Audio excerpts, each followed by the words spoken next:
Donc, bonjour Monsieur Boukayou, merci d'avoir accepté notre invitation et d'avoir accepté de répondre à nos questions du LHUS. Ouais. Donc comme nous le savons, vous êtes un musicien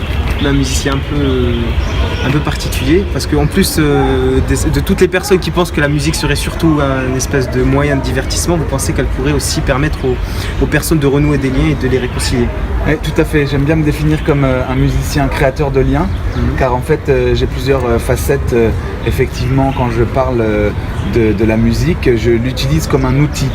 Et notamment, j'ai passé un diplôme de musicien intervenant qui propose par exemple, pour parler du premier volet, de musique individualisée, de musique au chevet. Je propose de faire de la musique en maison de retraite pour ramener de l'humanité dans des lieux qui sont cruellement en manque d'humanité et créer du lien avec le personnel soignant, avec les familles, mais également bien sûr avec les usagers, les résidents et notamment les personnes âgées. Donc ça c'est le premier volet. Je travaille aussi avec des personnes en situation de handicap mental, donc pour créer de l'inclusion. Et comment effacer les différences par le pouvoir de la musique. Le groupe s'appelle Africarel, on a enregistré 2 albums, je les ai aussi emmenés en Afrique.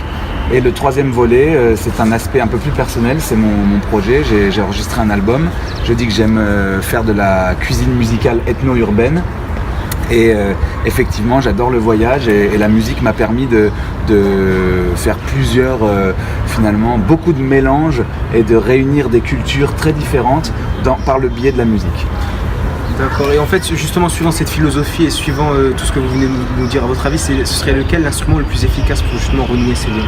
Si on en a un ou si... Je pense que c'est pas une histoire d'instrument. C'est plus dans la manière de le faire. Je pense que c'est complètement dans la manière d'aborder oui, c'est des techniques finalement, et c'est pas une histoire d'instrument, c'est complètement plutôt une affaire de process, de méthodologie finalement, et de choix de pédagogique, et peut-être de pourquoi on se sert de la musique comme un outil, ou comment on se sert de la musique comme un outil. Apparemment, la musique, c'est beaucoup le partage. Et je voulais savoir si dans vos débuts, ça a été une évidence ou si c'était quelque chose de plus personnel. Oui, non, c'était pas forcément une évidence tout de suite. C'est venu vraiment avec les années qui se sont écoulées. Et au début, par contre, ce qu'il y a de sûr, c'est que la musique, pour moi, elle a vraiment un côté thérapeutique. Et que dès le début, je me suis lancé là-dedans parce que j'avais besoin d'un sas de décompression ou d'une bouée à un moment donné, donc notamment à l'adolescence, et je me suis mis là-dedans comme quelque chose pour me faire du bien. Ça c'est sûr, quelque chose qui vraiment me faisait du bien. Tous les jours j'avais envie de continuer, de travailler mes instruments, et en fait la musique est très généreuse. Si on lui donne un petit peu de temps, elle donne beaucoup en retour, et notamment aussi dans les rencontres humaines, c'est très riche aussi. Ma première question, est-ce que vous pouvez décrire votre métier et votre art? Rapidement alors, parce que Rapidement. sinon on est là jusque ce soir, Slimane, j'imagine que tu as d'autres choses à faire, moi aussi. Non, alors mon métier effectivement, j'ai un métier artistique, je suis conteur, raconteur d'histoire, et je fais un petit peu comme font les cuisiniers. Je vais chercher des ingrédients à droite, à gauche, je reprends des recettes et je fais mes propres recettes.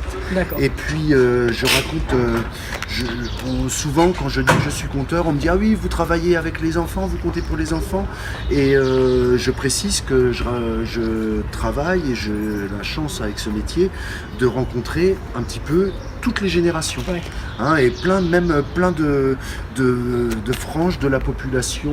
Ça va des malades, aux gens qui sont en prison, aux retraités, aux enfants, aux crèches, aux écoles, aux bibliothèques, aux associations, aux manifestations, aux événements.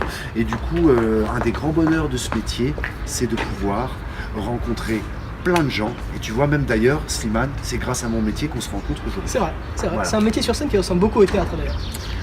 Ouais, avec beaucoup de choses en moins. Et puis justement, moi au début je faisais du théâtre, et quand j'ai découvert le conte, j'ai complètement oublié le théâtre, même si j'aime bien le théâtre, mais je me suis tourné directement vers le conte parce que j'ai trouvé, pour moi en tous les cas, c'est pas le cas pour tout le monde, mais en ce qui me concerne, j'ai trouvé dans le conte une liberté supplémentaire.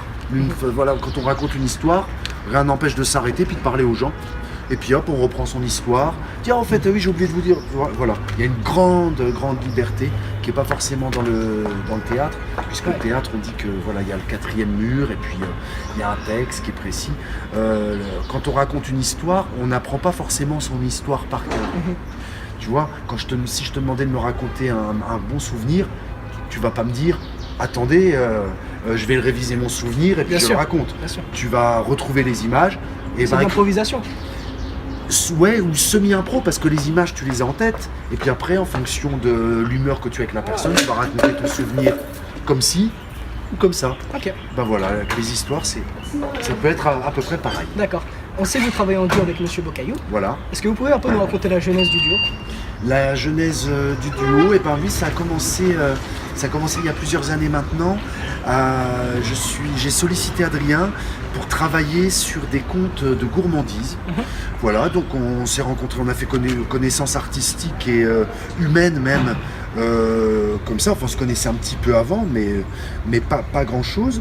Et puis, les contes de gourmandise nous ont amenés à travailler sur des contes africains, nous ont amenés à travailler sur différents spectacles. Et puis, ça a été foisonnant.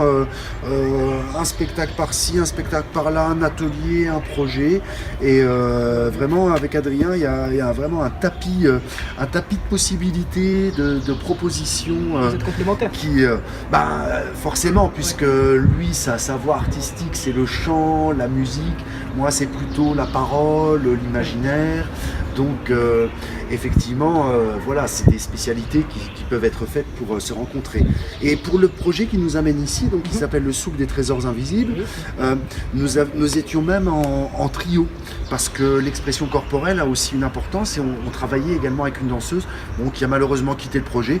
Puis on s'est dit avec Adrien, c'est pas grave, on va continuer avec ce qu'on a, puis on va continuer à partager. D'accord. Alors tout au long de la semaine, vous rencontrez les classes de 6e à la 3e. C'est ça. Et toutes les classes, une classe de 6e, une de 5e, voilà. Une classe de chaque niveau. Voilà. Ok.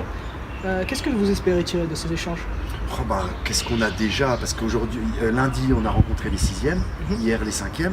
Aujourd'hui, les 4e. Et donc, non seulement on espère, mais en plus, ça se passe. C'est que les jeunes qu'on a rencontrés ici, ils ont plein de richesses. Alors nous, les trésors invisibles, c'est quoi? C'est tous les patrimoines, les répertoires qu'on a en soi et qu'on peut partager, qui sont immatériels. Et en fait, les enfants se rendent compte qu'ils ont aussi plein de richesses.